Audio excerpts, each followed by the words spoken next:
Look, I know this issue is not popular in Israel anymore, obviously, and people have gotten so depressed about this issue that if you offer any hope, you've ruined people's days. So I apologize to all of you if I've ruined your day, that there's any hope, because if you even give hope, people say, ah, it's a false hope.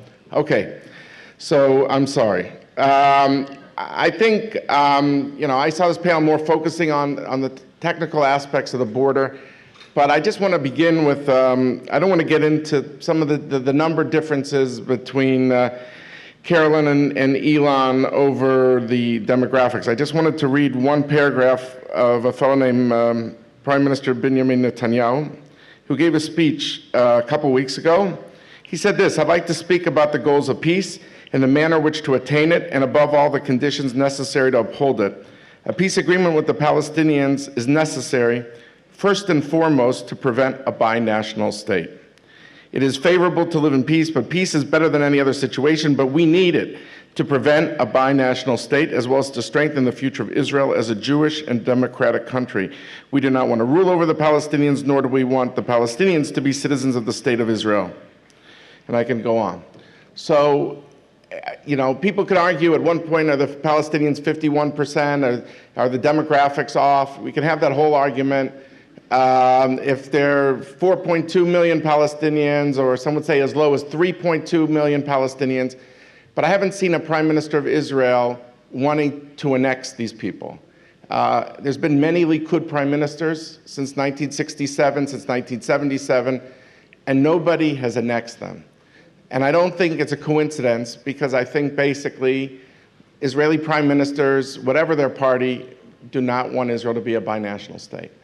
And this is Netanyahu. This is not an ancient quote. This is something he just said a few weeks ago. So I'd like to move on to the issue of the maps.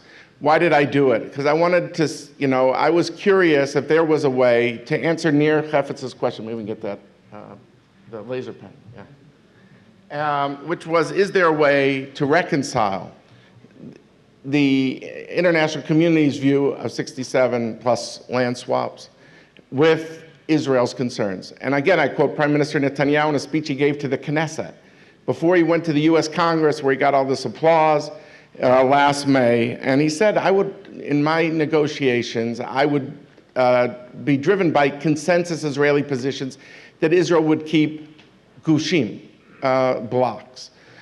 Any way you interpret gushim, and clearly Israel will want to have more gushim and the Palestinians will less gushim, clearly that is something that is no more than 10% of the West Bank. The Prime Minister also said that Israel would maintain a presence, didn't say sovereignty, along the Jordan River. At one point he used to say sovereignty over the Jordan Valley. He says now presence on the Jordan River, and I give you the public speeches that he said that. So when you add this together, in my view, the gaps are not wide, at least in terms of policy. Now, in terms of politics, do you have a coalition to fit the mission, or does the mission fit the coalition? We can get into that whole thing on the Israeli side, and we can get into it on the Palestinian side. But basically, the gaps here, if we believe what Prime Minister Netanyahu says, the gaps are pretty small. And what you heard from Dan Rotem before is that the Palestinians say that they will not be going back to the old 67 lines, that Israel will be keeping blocks. They will have an argument. Ariel, should they keep it, yes or no? That'll be an argument. How big is Ma'ale Adumim? Could be an argument. But the idea, and I also sat with President Abbas on his side. I'm not here to take their side. They know all the Jewish neighborhoods of East Jerusalem. They have one argument about Har Homa. They say that's going to be Israeli. So I don't think we're where we were in the Yasser Arafat period. I think that we don't want to look back on this period with Abbas and Fayyad, with all the flaws of leaders on all sides, and say, you mean there was one point that we had two guys who did not believe in violence since Arafat died, and they had death threats against them, and yet still couldn't figure it out? Does that mean all the Palestinians accept Israel? No. Will that ever happen? Probably no. The question is it worth trying to work with the 60%, according to their polls, that say they want a two-state solution, or to have know and make sure that you're dealing with 100%. Casey Stengel, the baseball manager, said, my job as a manager is to keep apart the people who hate my guts from the people who haven't made up their mind. And I think that if you can work with 60% of the people and let people see that there's some hope for peace, it's possible. My point with these maps, and we don't have a lot of time, you can go to the Washington Institute website and see these things in high definition, or NewYorkTimes.com and see these in high definition. But the point is that the differences are much narrower than people realize. They hear certain words on television and they get scared. Like, oh, the Palestinians say pre-67, when they know that Israel's going to be keeping settlement blocks. When you actually look at the maps and see the numbers, the gaps are much narrower. And my hope was to put forward 3 different scenarios, not because people in America are going to decide. The people in Israel will decide. The government of Israel will decide. That's the decision of the people of Israel. But the question is, shouldn't we at least be informed about the facts of these maps so people can make their own decisions? That's the only idea of the map, not to push a map. There was a map of the Geneva people. I wanted to see, instead of having 1 map, what if there were 4 maps? Take the principles of 67 as the baseline, but basically be a little more creative, as I saw it, which is to say, well, if the goal is a 1-for-1 swap, like Israel did with Sadat, there wasn't a swap, but it was on that basis. Why just do 2.2% for 2.2%? What about doubling those numbers? And then what you see is instead of keeping 55% of the settlers, you're up to 80% of the settlers. In places like Bet El even, and Ofra, and you've only annexed less than 5% of the land. It's very hard for people to hear this because they don't believe it.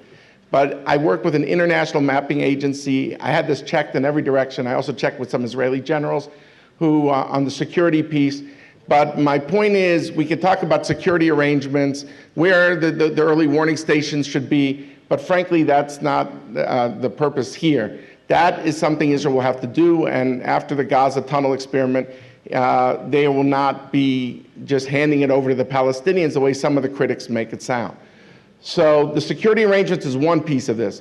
My goal was just to see, was there a way to annex 80% of the settlers? Just as no Israeli prime minister has annexed a single Palestinian, all the Likud prime ministers have not annexed a single settler.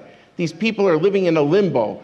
And maybe here Naftali Bennett and I actually would agree that there is a way with 5%, under 5% of the land, you annex 80% of the people. They've been living in limbo since 1967.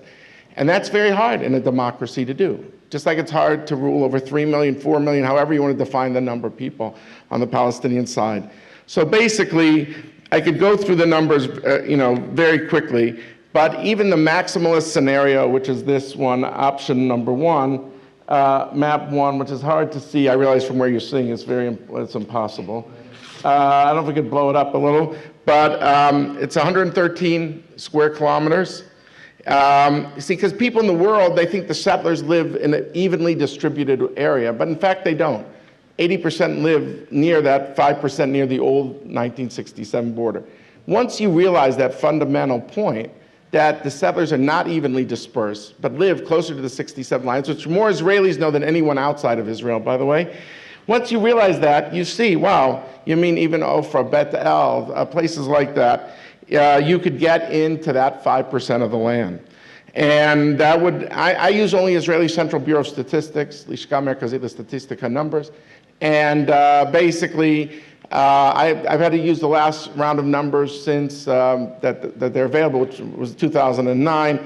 But basically, it would mean in the maximalist scenario where you have under 5%, Israel would have 60,000 people on the wrong side of the fence, so to speak, wrong side of the line. Now, should those people stay and live under Palestine? That's a whole other debate. I don't want to get into that here. I was just here to talk maps. So that was map number 1, which would include Beit El, Ofra, this area here, and would even include the north of Ariel area and Ariel. By the way, I'm not here to recommend any of them. Again, it's just a menu. Whoever the people want to decide, they decide. The Geneva idea is out there too, but people don't realize that this is only less than 65% of the land, because I could get into how this square kilometers if we have time, but we don't have time. Let me just go to map 2 real quickly. Yeah, okay. Okay, so just map 2, it's basically the same as map 1. We can't, oh, it's coming up. Just map 2, basically, it would be 73% of the settlers instead of 80% of the settlers, and that is 4.3% of the land, and that means without Beit El and Ofra, but it keeps the area north of Ariel and Ariel itself.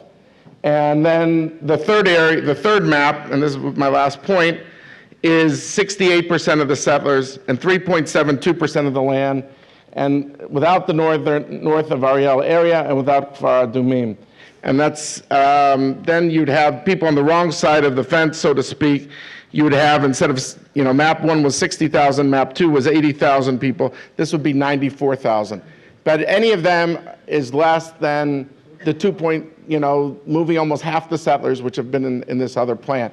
So I don't include East Jerusalem, and this because Israel doesn't consider people living in Jerusalem to be settlers. So I use the Israeli methodology. My view is that we could get into a whole discussion about Palestinian politics and what should Abu Mazen accept and what should Netanyahu agree to. But I think my point here is just one, to say that the difference, and we didn't get into the land swaps, maybe in the Q&A I can do that, is that the gaps here are not as wide as the Israeli people think. And I look forward to the discussion. Thank you all very much. Toda rabah.